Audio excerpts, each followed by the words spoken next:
नमस्कार दोस्तों, स्वागत है आपका 100% इंग्लिश के यूट्यूब चैनल पर। दोस्तों, आज हम एक ऐसी ब्रिलियंट नोवेला की बात करने जा रहे हैं जो आपको बिल्कुल हिलाकर रख देगी। This book is Chronicle of a Death Foretold by Gabriel Garcia Marquez. Now इसके टाइटल से ही एक सवाल उठता है, अ डेथ फोरटोल्ड, एक ऐसी मौत जिसके बारे में पहले से पता है। तो ये कोई टिपिकल मर्डर मिस्ट्री नहीं है जहां हम एंड तक सस्पेंस में रहते हैं कि किलर कौन है। यहाँ पहले सेंटेंस से ही हमें पता चल जाता है कि विक्टिम कौन है, किलर्स कौन है और मर्डर क्यों हो रहा है। द रियल मिस्ट्री इज, जब सबको पता था कि एक मर्डर होने वाला है तो किसी ने उसे रोका क्यों नहीं।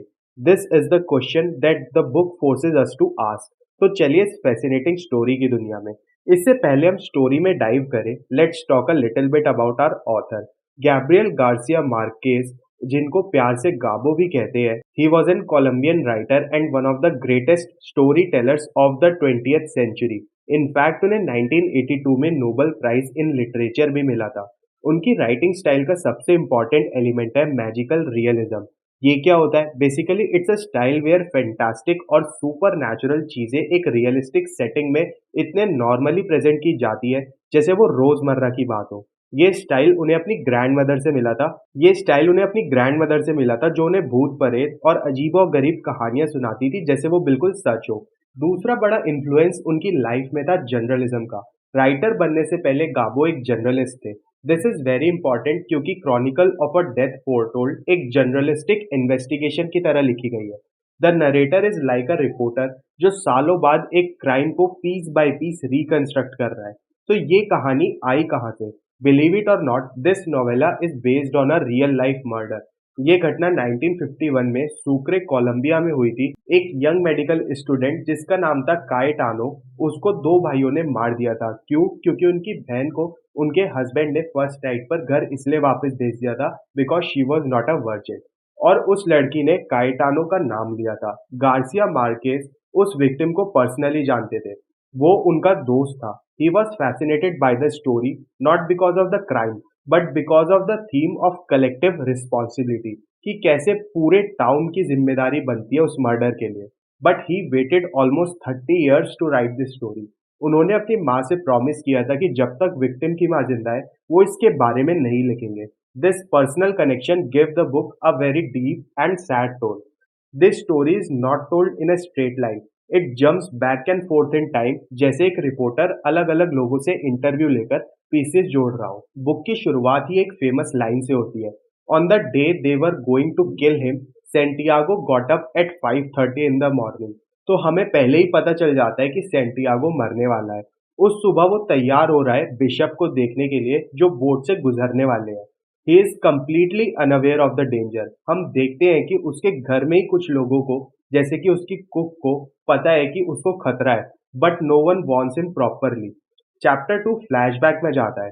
एक अमीर और मिस्टीरियस आदमी बायार्डो शहर में आता है एक वाइफ ढूंढने। उसकी नजर एनहेला पर पड़ती है जो एक खूबसूरत पर गरीब लड़की है। बायार्दो उससे शादी करने की ठान लेता है।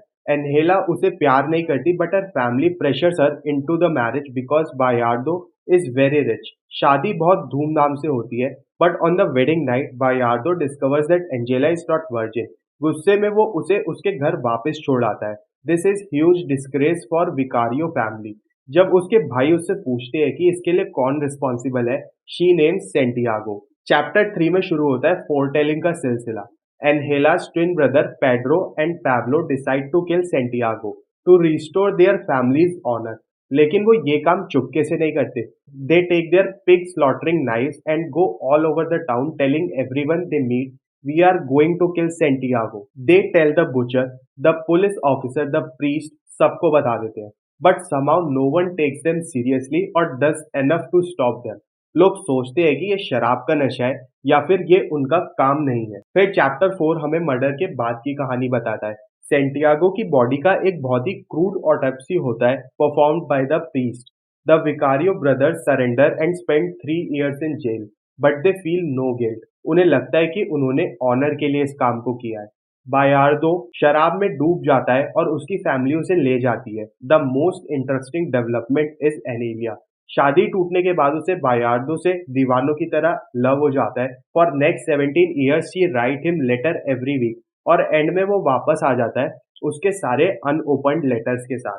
The final chapter returns to the day of murder, focusing on the last chaotic movements. Santiago को आखिरकार पता ही चल जाता है कि विकारियो ब्रदर्स उसे मारने वाले हैं, but he was completely confuse. वो अपने घर की तरफ भागता है लेकिन उसकी माँ गेट बंद कर देती है ये सोचकर कि उसका बेटा घर के अंदर सेफ बैठा हुआ है।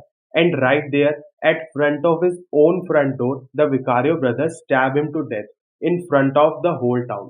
तो इस सिंपल सी स्टोरी के पीछे क्या डीपर मीनिंग्स है, let's analyse. The tyranny of honour, ये इस बुक का सेंट्रल थीम है। उस सोसाइटी में ऑनर या इज्जत सबसे ऊपर थी, even above law and human life.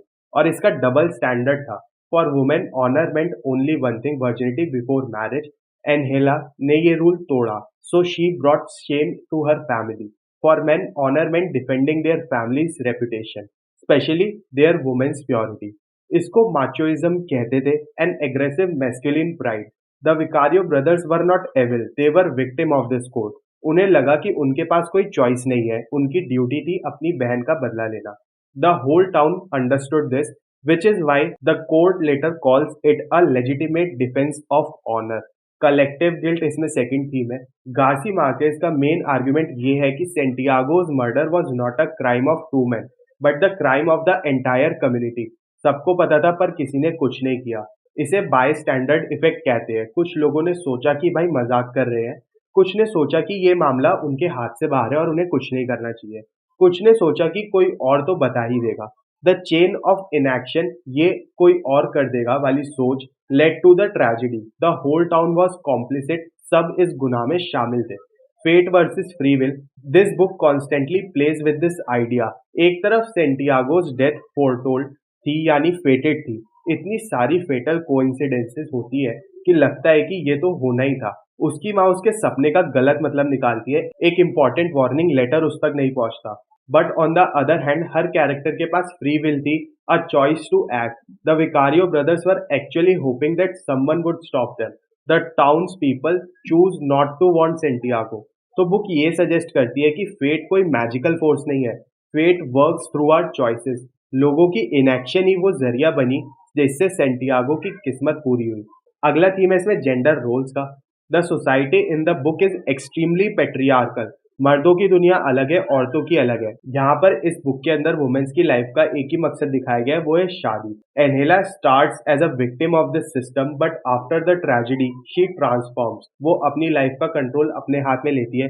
She becomes the mistress of her own free will. Her 17 years long pursuit of Bayardo is her way of rebelling against the system that once crushed her. Fifth और last theme है इसमें memory and truth का। ये book एक chronicle है, एक record, but it's a record of memories. 27 साल बाद, और मेमोरीज हमेशा अनरिलायबल होती है। The narrator tries to put together the broken mirror of memory, लेकिन हर किसी को चीजें अलग तरीके से याद है। फॉर एग्जाम्पल, कोई कहता है कि उस दिन मौसम बहुत अच्छा था और कोई कहता है कि बहुत खराब था। This shows that a single objective truth is impossible to find. जो बच जाता है वो है एक कलेक्टिव मेमोरी, एक ऐसी कहानी जो कम्युनिटी अपने आप को सुनाती है to make sense of the trauma and feel less guilty. So in end, Chronicle of a Death Foretold is much more than a murder story. It's a powerful critic of societies that are trapped in outdated traditions of honor and patriarchy. It's a deep look into human psychology, how we deal with guilt, memory, and responsibility. The book's unique, non-linear, generalistic style makes it a masterpiece of modern literature. It forces us, the reader, to become detectives, to question everything and to think about our own roles in our communities. क्या हम भी कभी bystander बन जाते हैं? क्या हम भी collective guilt का हिस्सा हैं? These are the uncomfortable but important questions that makes this novel a timeless classic.